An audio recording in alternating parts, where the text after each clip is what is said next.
Selamat malam Bu Isdi, saya Sincero dari kelas 8 Anugerah 34. Hari ini saya akan mempresentasikan PPT saya yang berjudul Rencana Pembangunan Wilayah Kabupaten Tanah Datar Sumatera Barat.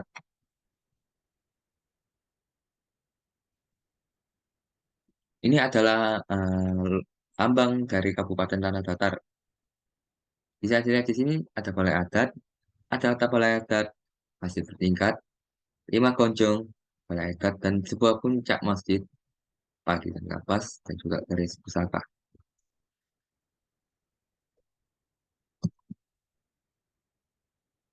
Lalu ada visi misi.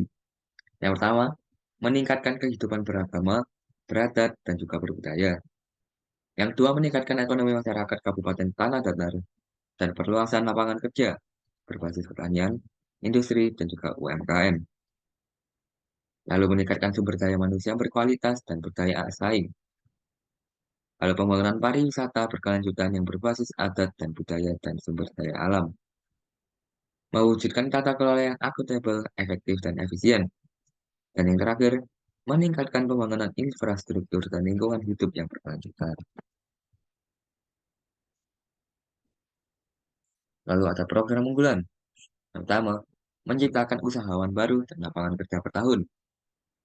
Lalu mengefisienkan biaya produksi pertanian melalui bantuan pembajakan tanah.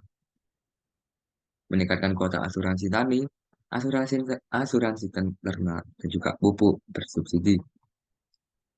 Peningkatan pelayanan administrasi, kependudukan, dan pelayanan perizinan pada wilayah yang jauh dari ibu kota. Meningkatkan kesejahteraan guru TPA dan Bahwis di tanah datar. Satu Nagari adalah satu event untuk menunjang ekonomi kreatif, pelestarian budayaan, atau memajukan olahraga dan produk nagari. Peningkatan biaya operasional KAN, LKAM, dan juga Bundo Kanduang, dan juga organisasi keagamaan. Membangun jaringan telekomunikasi, meningkatkan kesejahteraan dan kualitas ASN dan tenaga honorer, dan yang terakhir perbaikan irigasi.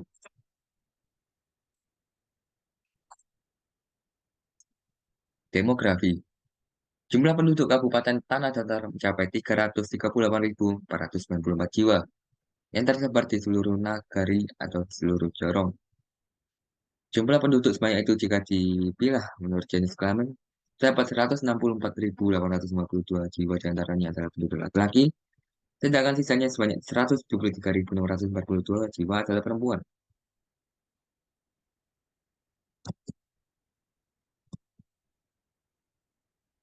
Distribusi penduduk menurut kecamatan tampak untuk beberapa kecamatan jumlah penduduknya relatif cukup banyak, atau 30.000 ke atas. Dari 14 kecamatan yang ada, terdapat 4 kecamatan yang diantara memiliki jumlah penduduk di atas 30.000 jiwa.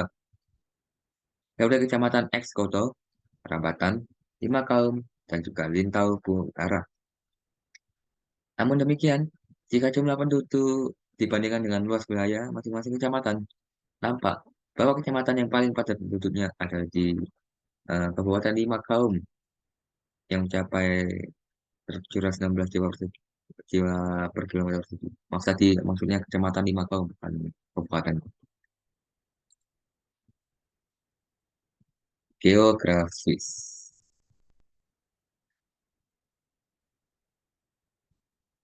Yang pertama, secara geografis, wilayah Kabupaten Tanah Datar berada di sekitar kaki Gunung Merapi, Gunung Singgalang, dan Gunung Sago, dan dibekali pula dengan 25 sungai. Danau Singkarak yang cukup luas sebagian di antaranya merupakan wilayah Kabupaten Tanah Datar, yakni terletak di Kecamatan Batipuh, Selatan, dan Rambatan. Tiga kecamatan terletak pada ketinggian antara 750 sampai dengan 1.000 meter di atas permukaan laut, yaitu Kecamatan Ekskoto, Calimpaung, dan Tanjung Baru.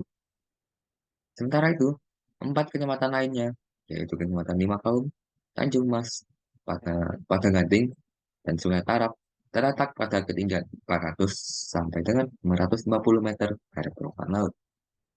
Sedangkan 7 kecamatan lainnya lagi terletak pada ketinggian yang bervariasi. Salah satunya misalkan Kecamatan Lingkabuo yang terletak pada ketinggian antara 200 sampai dengan 750 meter dari atas permukaan laut. Bila dilihat dari luas wilayah kecamatan, maka kecamatan yang paling kecil luasnya adalah kecamatan Lima Kaum, yang luasnya hanya 50 kilometer persegi. Sedangkan kecamatan yang paling luas adalah kecamatan Lintau Utara, yakni 204 kilometer persegi. Kemudian diikuti kecamatan X Kota yang luasnya 152 kilometer persegi.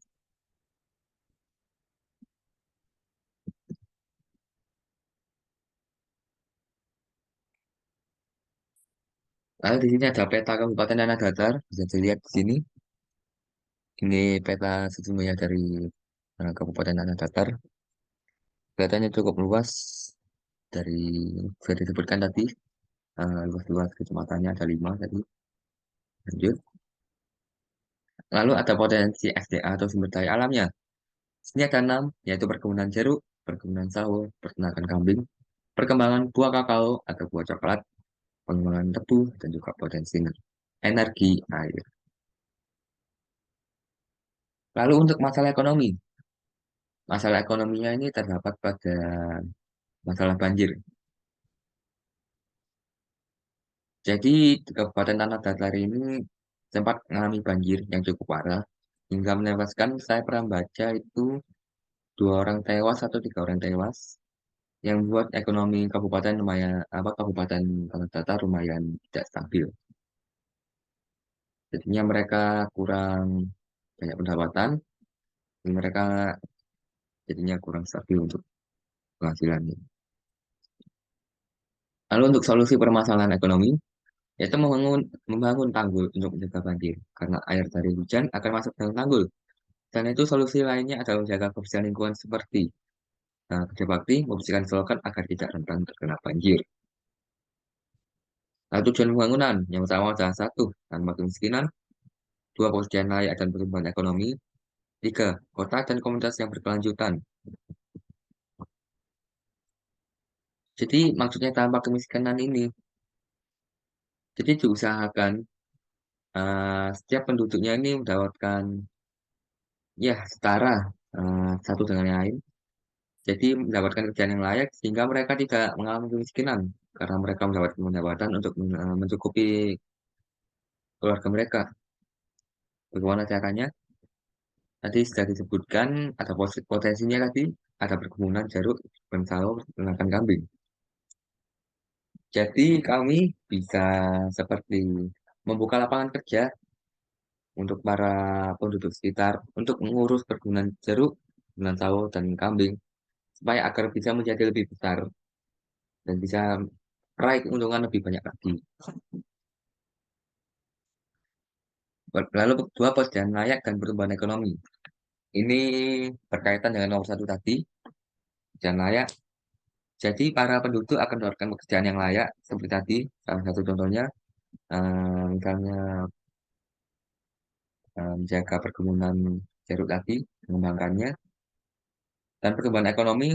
Ya tadi sudah membuka lapangan kerja, akhirnya banyak yang kerja, jadinya kemungkinan pertumbuhan ekonomi menjadi meningkat dan kabupaten menjadi lebih makmur.